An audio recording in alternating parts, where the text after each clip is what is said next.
Tuhan tolong kami supaya kami mengerti dan juga tahu apa yang akan kami dengarkan hari ini, supaya kami dapat melakukannya dalam kehidupan kami setiap harinya. Terima kasih Tuhan Yesus, hanya dalam nama Tuhan kami sudah berdoa. Haleluya. Amin. Oke, selamat menyaksikan ceritanya hari ini. Di suatu hari ada seorang anak bernama Hana. Hana ingin ikut pergi memancing bersama dengan ayahnya di satu danau dekat rumah kakek dan neneknya. Ketika mereka dalam perjalanan untuk menuju ke danau itu, Hana dibuat kagum oleh keindahan taman yang mereka lewati, di mana di situ ada banyak pohon, banyak bunga-bunga yang indah, banyak sekali kupu-kupu, dan Hana sangat terkagum-kagum melihat semuanya itu.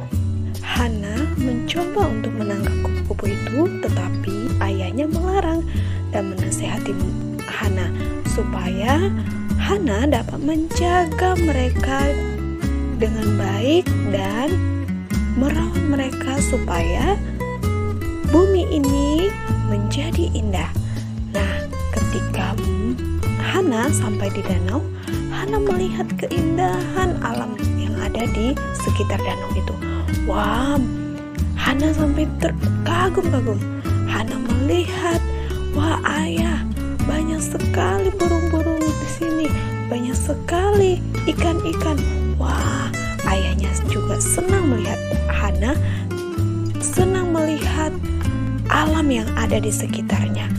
Nah, anak-anak dalam perjalanan pulang dari danau, ayahnya Hana menasihati Hana bahwa semua keindahan itu bisa dinikmati karena manusia taat memelihara lingkungan, taat untuk tidak menebang pohon sembarangan. Penduduk di sekitar desa itu sadar bahwa alam adalah ciptaan Tuhan yang harus dipelihara dan harus dijaga. Jika manusia tidak taat, maka alam pun tidak akan indah. Dan itu sebabnya manusia kemudian jatuh di dalam dosa. Akibatnya kehidupan ini menjadi tidak indah lagi. Tuhan berfirman di dalam Alkitab 2 Korintus 7 ayat 15 berkata, dan kasihnya bertambah besar terhadap kamu apabila ia mengingat ketaatan kamu semua. Bagaimana kamu menyambut kedatangannya dengan takut dan gentar. Anak-anak, di dalam Alkitab ada satu orang bapak yang tinggal di daerah Ur Kasdim. Ya, bapak itu suka berdoa. Bapak itu taat sama Tuhan. Nah, siapa dia? Ya, namanya adalah Abram, atau biasa kita kenal Bapak Abraham. Nah, suatu hari Tuhan berfirman kepada Bapak Abraham agar Bapak Abraham pergi meninggalkan rumahnya. Wow, Bapak Abraham pergi meninggalkan rumahnya. Wah, mereka mau kemana ya? Nah, pada waktu itu Tuhan berjanji akan memberkati Bapak Abraham dan akan membuat Bapak Abraham menjadi orang yang hebat, menjadi bangsa yang besar. Nah, tapi anak-anak, Tuhan tidak memberitahu Bapak Abraham kemana Bapak Abraham akan pergi. Nah, Bapak Abraham bingung, dia akan pergi kemana. Nah, Tuhan tidak memberitahukan kepada Bapak Abraham. Nah, Bapak Abraham pada waktu itu berumur 75 tahun. Dan Bapak Abraham mengajak istrinya, yaitu Ibu Sarah, untuk pergi bersama-sama dengan dia. Walaupun mereka tidak tahu tujuan mereka kemana, mau pergi kemana, tapi Bapak Abraham dan Ibu Sarai tetap percaya kepada Tuhan. Lalu Bapak Abraham dan Ibu Sarah membawa segala apa yang mereka punya untuk dibawa dalam perjalanan mereka. Kemudian Bapak Abraham pergi bersama dengan orang-orang yang ikut dengan dia dan juga keponakannya, yaitu Bapak Lot. Nah, pada waktu waktu perjalanan mereka berjalan sangat jauh. Dan akhirnya mereka sampai di satu tempat, yaitu namanya Tanah Kanaan. Nah, Bapak Abraham dan rombongannya, atau Bapak Abraham dengan teman-temannya berhenti di satu tempat, dan di situ ada satu pohon yang besar namanya pohon Tarbantin yang ada di kota Mor. Nah, Bapak Abraham berhenti di sana untuk istirahat. Ketika mereka berhenti, Tuhan langsung berkata kepada Bapak Abraham.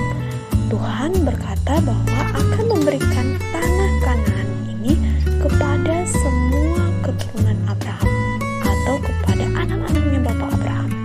Wow, sungguh luar biasa. Bapak Abraham sangat terkagum-kagum dibuat oleh Tuhan. Nah, bukan saja itu, Bapak Abraham kemudian mendirikan satu tempat doa, atau biasa orang bilang itu adalah mezbah bagi Tuhan di sebelah timur Betel. Nah, di sana mereka berdoa, mereka bersyukur, dan di mana kita melihat bahwa Bapak Abraham adalah orang yang taat kepada Tuhan.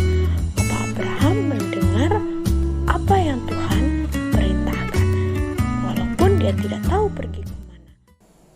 Nah, jadi anak-anak, kalau kita mau taat, maka Tuhan akan mengasihi kita dan menyayangi kita. Karena Tuhan suka dan senang melihat anak-anaknya yang mau taat, mau dengar-dengaran. Begitu juga dengan papa mama. Kalau anak-anak taat dengan papa mama, maka papa mama akan sayang sama anak-anak. Mereka senang lihat anak-anaknya mau taat, mau dengar-dengaran. Nah, anak-anak tahu tidak apa itu taat? Ya, taat adalah mau melakukan hal yang benar, mau melakukan apa yang diperintahkan. Taat juga mau mendengarkan apa yang diperintahkan oleh papa mama, oleh guru, dan juga oleh Tuhan melalui firman Tuhan yang sudah kita dengarkan tadi. Seperti Bapak Abraham, dia taat, dia mau dengar apa yang Tuhan perintahkan kepada dia. Begitu juga dengan anak-anak.